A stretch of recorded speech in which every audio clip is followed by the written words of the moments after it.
Narrated lovelies. Welcome back to The Mortician's Daughter. So, I was away on vacation earlier this year. It was my fella's first time overseas, and we went to Italy. Now, we had a dear friend staying at our house to watch over my husband's menagerie because, as I've probably mentioned, I married Snow White. Children love him, animals flock to him, and I swear a hummingbird once landed on him. My husband loves living things as much as let's just say opposites do attract. So, like I said, while we were gone, someone was staying at our house. I wasn't in the country, so I also had a bit more freedom to post about where I was while I was there. Then I started thinking about it, really thinking about it. You see, back home here in the States, I don't post on social media, personal or public, about where I am while I'm there or heading there. That's because I've experienced stalking, internet and otherwise, as well as some other creepy things. I've been made aware of the dangers connected to such behavior, and more troublesome than all that, I've been warned that violence can be the follow-up. I wondered how many other people have been subject to the same type of thing.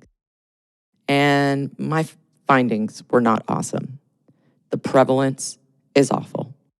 According to the National Intimate Partner and Sexual Violence Survey conducted by the Centers for Disease Control and Prevention, 15.2% of women and 5.7% of men in the United States have experienced stalking during their lifetime. The National Center for Victims of Crime estimates that 7.5 million people are stalked every year in the United States. But, of course, the thing that bothered me more than all of that, do you want to know what the National Institute of Justice listed as the risk factors for being stalked? Allow me to share. The 3 biggest risk factors for being stalked include previous intimate partner violence, separation or divorce, and being female. Being female. Are you kidding me? I know being a female-presenting human being comes with risks. We learn things like don't walk by yourself at night, and don't drink anything you're handed by someone other than the bartender. And of course, don't post your location online. Rather than letting this be a downer, we're going to approach this topic with assertion. Social media has definitely changed things for stalkers, and cyber stalking has become increasingly common. According to the Pew Research Center, 18% of internet users have experienced online harassment, and 8% have experienced stalking behaviors online. Now, please keep in mind that stalking is one of those crimes that is often underreported. And that's because victims are afraid of retaliation or being told by other people that what they're experiencing isn't really stalking, especially with internet stalking. So, because I love numbers, let's just run through a few more statistics before we move on to the next thing. First of all, 40% of victims are stalked by current or former intimate partners, and 57% of those are stalked during the relationship. 74% of those stalked by a former intimate partner report violence and/or coercive control, with 81% of women stalked by a husband or partner who also physically assaulted them. The average length of partner stalking is 2.2 years, which is longer than the average of just over a year for non-intimate partner cases. So if you think this doesn't affect you, you can just about guarantee it's affected someone you know, probably someone you care about. The fact of the matter is that stalking is not just creepy.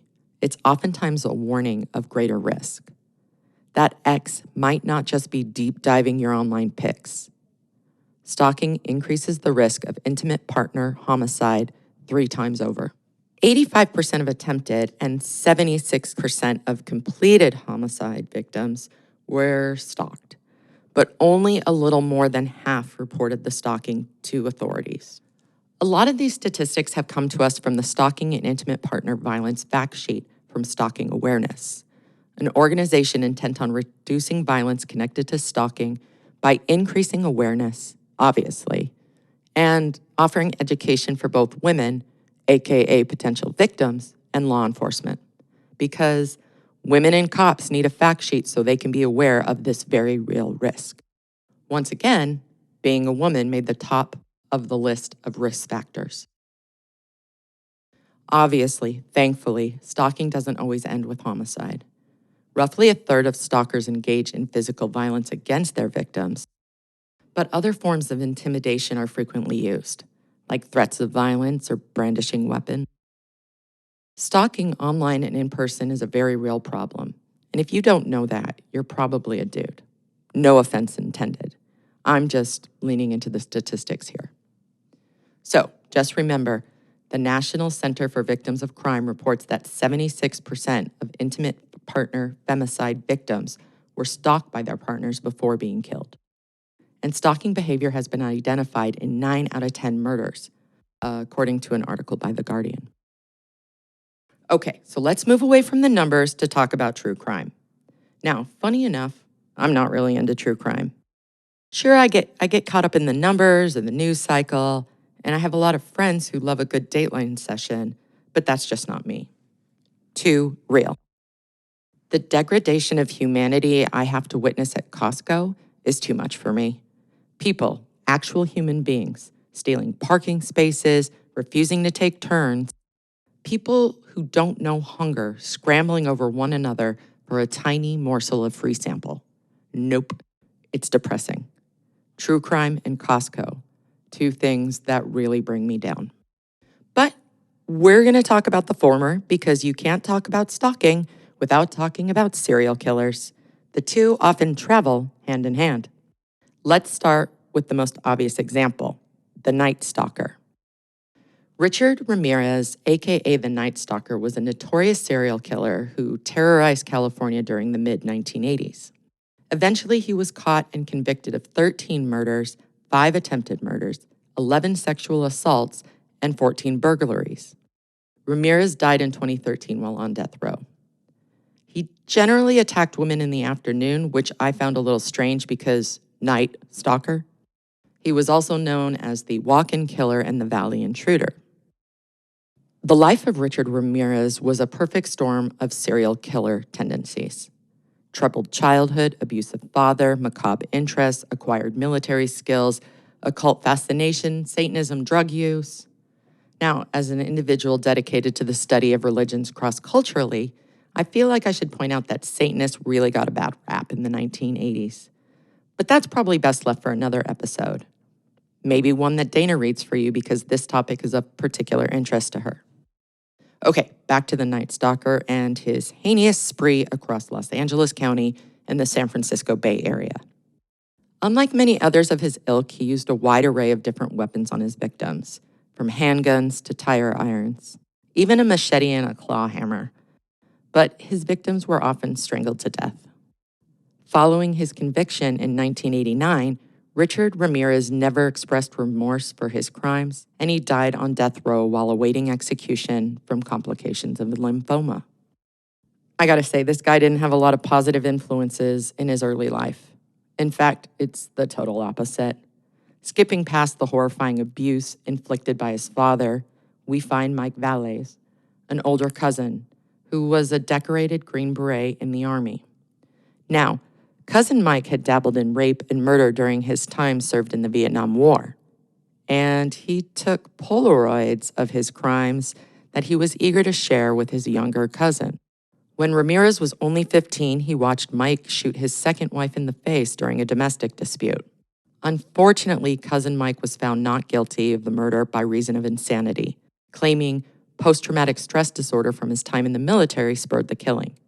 He then spent several years in the Texas State Mental Hospital. Following the shooting, Ramirez moved in with his older sister and her husband. This brother-in-law was an obsessive peeping Tom who decided to bring the kid along on his voyeuristic adventures.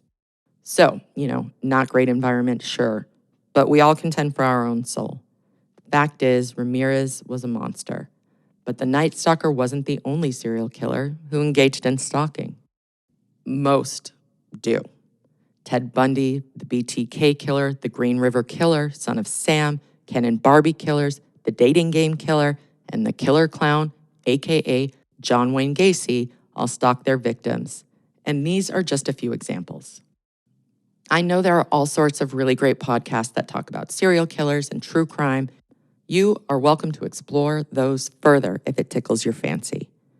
I'm just generally not that girl, and this show is about death care and afterlife and ghosts and so on. Personally, I like to think I'm on the cute side of the macabre spectrum, and that's often reflected in the things I choose to research for this show. Before we part ways today, let's talk about stalking of a location rather than an individual. Specifically, I'd like to talk about highways and truck stops. Over the past few decades, it's estimated that there have been at least 850 murders along the highways of America. More than 200 of those cases remain unsolved, and more than 450 potential suspects have been identified. As of July 7, 2024, there are 25 long-haul truckers in prison for serial murders. The life of a trucker fits well with the wants of a serial killer. A nomadic lifestyle and long periods of isolation appeal to the antisocial or misanthropic tendencies of most serial killers. According to an article by Luke Kenton, quote, the FBI launched the FBI Highway Serial Killers Initiative in 2004 after an Oklahoma Bureau of Investigation analyst noticed a trend of dead bodies being dumped along Interstate 40 corridor spanning 4 states. Former Assistant Director of the FBI, Frank Figliuzzi, wrote the book Long Haul: Hunting the Highway Serial Killers about this shocking problem. According to Frank, it's no surprise that long-haul trucking is the #1 profession of serial killers. No other job even comes close.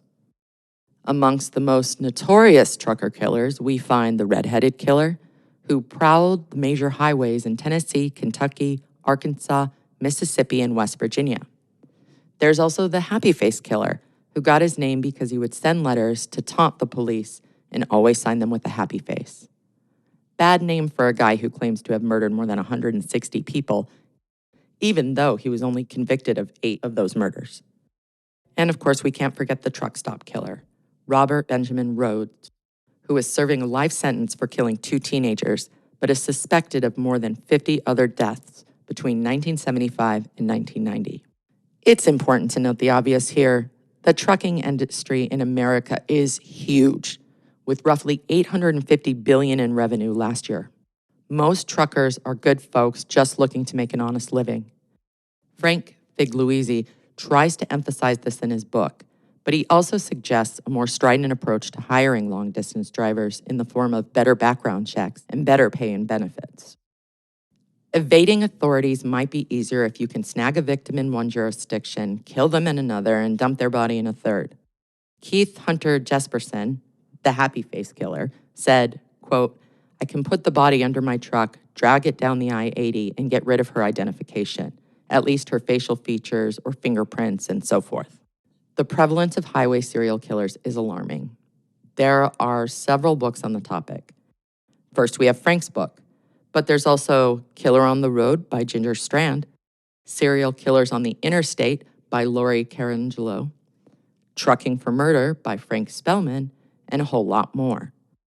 Plus the countless books that focus on individual killers rather than the underlying phenomenon. Okay, I'm done with this topic for the time being, except for maybe apologizing to my mother for ignoring her warnings about catching a few winks on long road trips. A little roadside respite was a former favorite of mine, and now I won't be able to sleep at all knowing what I know. Awesome. Okay, so what have we learned so far? Stalking needs to be taken seriously by both victims and law enforcement. And while I still believe that most people are good people, we must be vigilant in case of statistical anomalies. Thank you for tuning in to this episode of The Mortician's Daughter. We'll be changing gears for the next couple installments, and I'm ready for it. Until then, stay safe out there, my darlings.